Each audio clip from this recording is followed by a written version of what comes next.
Hi, everyone. Welcome back to Transition Awareness Breathing Podcast. It's me, Eartha, and welcome back to part 4 in our series about how a charter school is preparing their children for a futuristic future in a digital world. And we're finding a lot, at least I'm learning a lot, and I can really see how nationally this school is ranking very high. It makes a lot of sense. So I invite you to, get a comfortable position and enjoy this panel discussion. Shout out, thank you so much again, Mrs. Cohen, Mrs. Jawanda, Mrs. Smith. You guys are awesome. You're the champion team.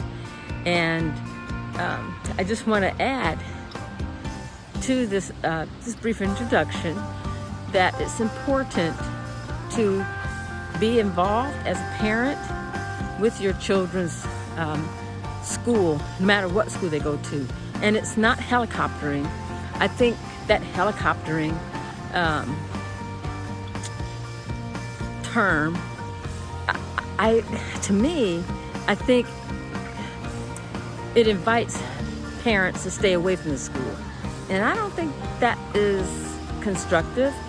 I think as a parent, if you're approaching your child's education as a partner or with the educational system, and that way, because, all children have different needs. And I think the best way for a school to understand your child's needs is to be involved in your child's school. Again, if that is a negative experience for you, there's many different schools, but let's think about our future, our children, because how we respond is how that child's going to respond in the future with their children. And so I'd just like to give you that food for thought. And thank you so much for joining me in Transition Awareness Breathing. Let's get started.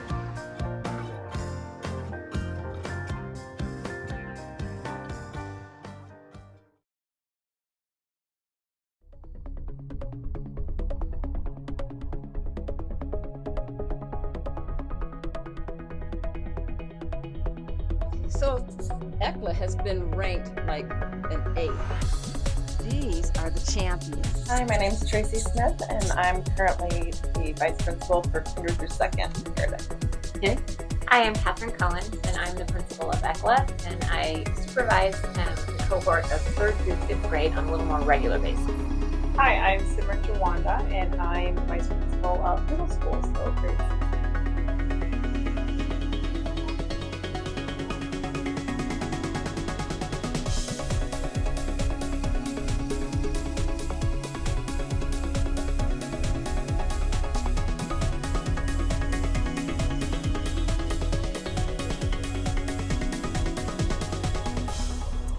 But there are ways that you can you respond to somebody, and then how you choose to react to it. So I don't know if that kind of answers your question around bullying and unkindness. Okay, so I think it does, because in the mindfulness curriculum, especially for teens, is the thought that I'm okay, and that what people say about me is not true, and to believe that I do have talents, and I do have gifts, and I don't have to like everybody. That's okay, And it seems like in the mindfulness and the courses that I've completed, to help to it's like you're giving a child, a teen, particularly teens, the permission to say you don't have to like that person. It's okay if you're not in their group. You know what? There's other good people, and maybe reflect, why are you wanting to be in that group? Because maybe you're setting yourself up not for bullying, but for trying to be accepted into something that's not you. That's that self-reflection thing, and And even with the little ones, I don't get into it like really deeply because it's not gonna. But it's okay. You can sit in another group, and and as you were saying, it's not really bullying. I think it's exploring acceptance and non-acceptance. And one thing I like about mindfulness is that it doesn't color code anything. It doesn't paint rose-colored glasses. We're not going in and sitting with our hands together and singing some kind of mantra, but we're dealing with real life issues, and and and in hopes that it supports your core values. You know, but when if someone is not kind and it does hurt, that you need to tell somebody, because sometimes emotions can get so full that a lot of times children, they don't know what to say. And I don't know if when they go home and they share it with their families, if they're just being told, toughen up, bully up, just go back and sock them in the eye, or some kind of craziness like that, which is not the solution. So yeah, so I just wanted to share, and hope that we're complimenting each other at that.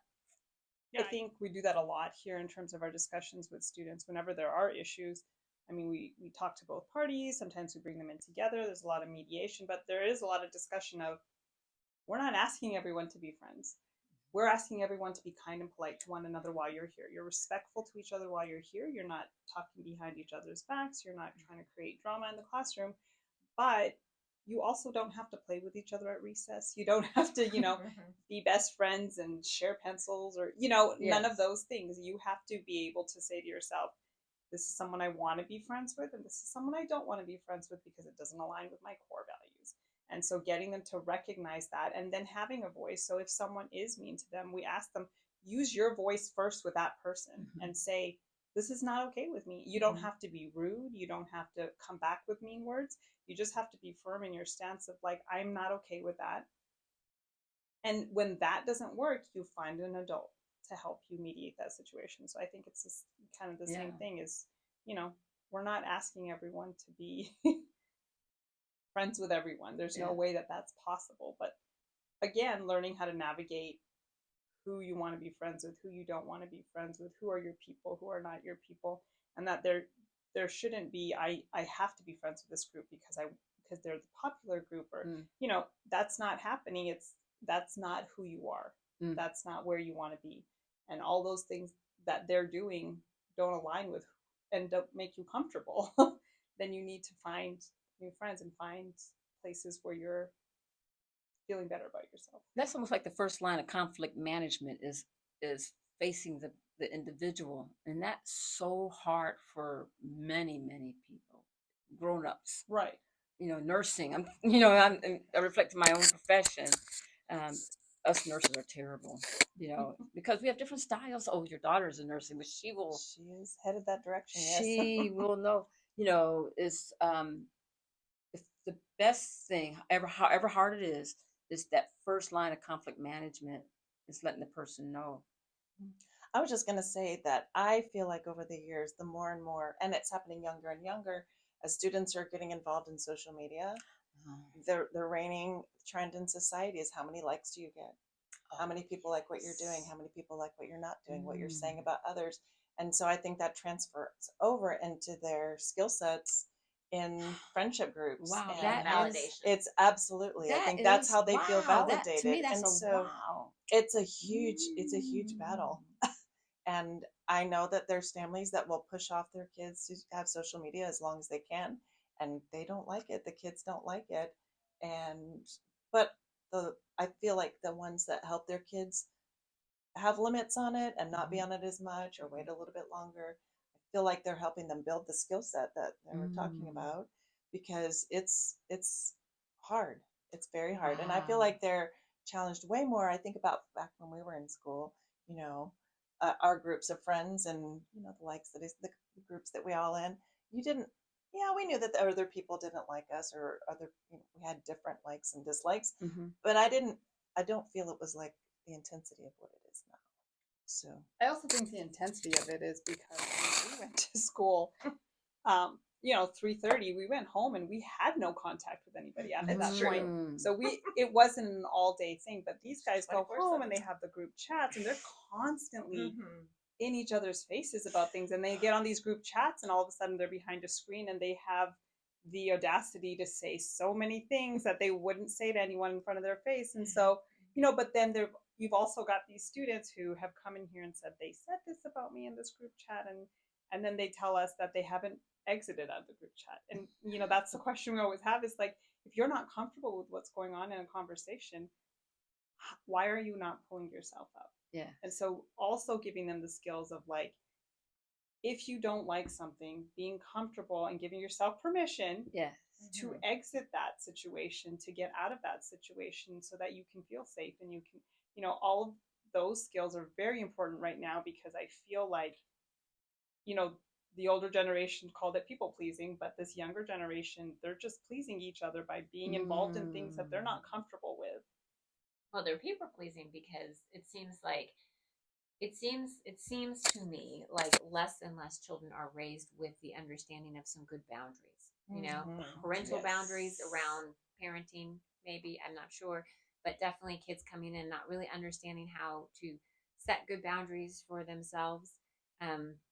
The other part that I personally seem to feel like I see more is, for the last 5 or 6 years, we seem to really be living in a society where what is valued and what is liked is being hard or crass or aggressive, kind of in your face. A lot of burns, kids, ooh, and they're trying to demonstrate a friendship with kind of meanness. And I don't know that they mean to be mean. I think they are trying on. They see what's modeled. They see what's modeled. And so they're trying to be the class clown, or they're trying to be something. But on top of that, they're just much more. I don't know. Mean is the only word I can think of it in their friendship language. We just didn't grow up in a space where you hit your friend, you're like, shut up, you're stupid. And you're laughing and you're joking. And then, it's funny till it's not funny. And they have a lot of blurriness around, I can accept that from this person, but I won't accept that from this person. And just the idea, we counsel a lot of kids in, why did you start making jokes about each other's mothers, or making jokes about some, why aren't you, let's talk about movies that we've seen. Let's talk about books that we read. Let's talk about video games we like to play. But it doesn't seem like they are trying to, a good majority of them are, but it doesn't seem like some of the kids that are here are trying to build friendships on real grounded pieces of commonality. It seems like they're trying to figure out how to build friendships on kind of teasing, class clown, a little more aggressive, and that all stems from social media. Right. What's cool on YouTube, right? So I'm going to raise my hand because you touched on it, social media, the crassness in social media, and the amount of attention that is given to those kind of behaviors, and you have young minds modeling what they see, and the amount of likes, that behavior is attracting. And, for youngsters, wanting to be like this is part of the developmental process. But, and I don't know if, X, it used to be Twitter or Instagram or, Facebook, okay, so my podcast is going to go live, and, it's okay. I'm going to call you guys out, but, the influences that is happening with our children is going to be in the future. And, we don't know what product is going to result in that. With the decreased population, with increasing digital world, we have no idea. But I think we have our curricula set out and a lot of hard work to do. Because we've talked about a lot here. And I know for my program next year, I think this has made a lot of sparks for me, and I thank you. I thank you for your time. And um, for, just for our closing, what would you like to share with parents or fellow educators or other people who may see this podcast? What would you like to just to emphasize? Um, if you have one thing you wanted to make a point of, what would that be?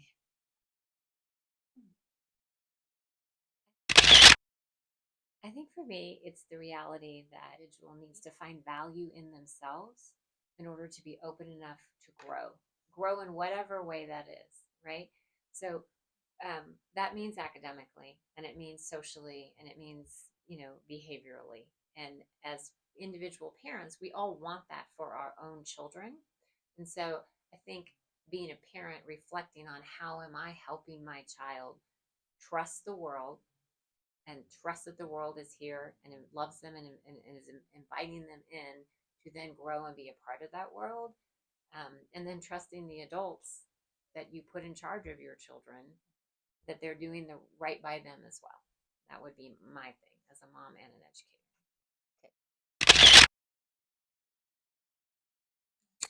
I'd say I'm gonna go back to something that Ms. Cohen talked about earlier, was serving others. I feel like as parent and as educators, opportunities to show kids how to serve each other, doing something, even opening a door for someone, picking up something for someone when they've dropped it, or just not always thinking about self and making sure that you're thinking about others around you, because that's going to go with you throughout your life. And hopefully we can do something about I think I would, and reflecting on myself as a mother too, and as an educator, but just talking about all this made me stop and think about the digital age and how it's actually influencing the adults, and we're not really paying attention to the kids. And I'm guilty of it myself.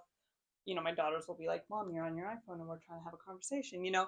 I think my going forward would just be, let's pay attention to the kids.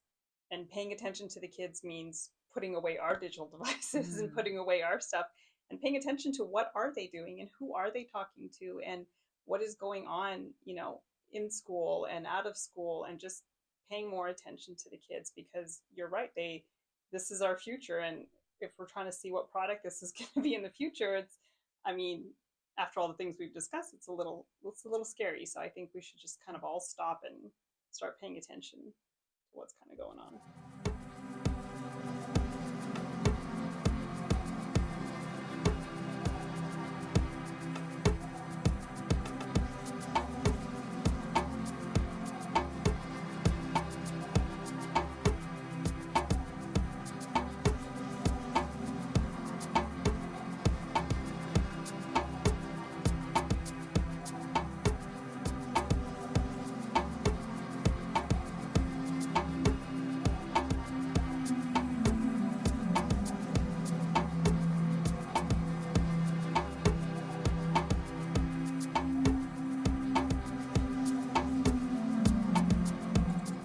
So much for your time, and thank you for allowing me to include you in this podcast world. I hope that maybe we could do a follow-up, maybe Absolutely. sometime, maybe next year in the fall or in the winter months, things like that.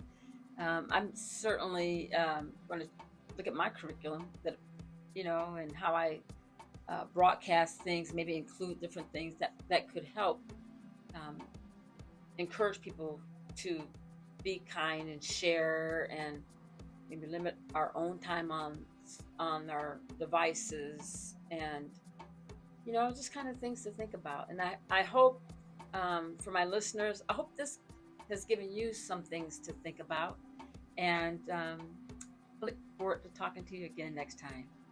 Bye.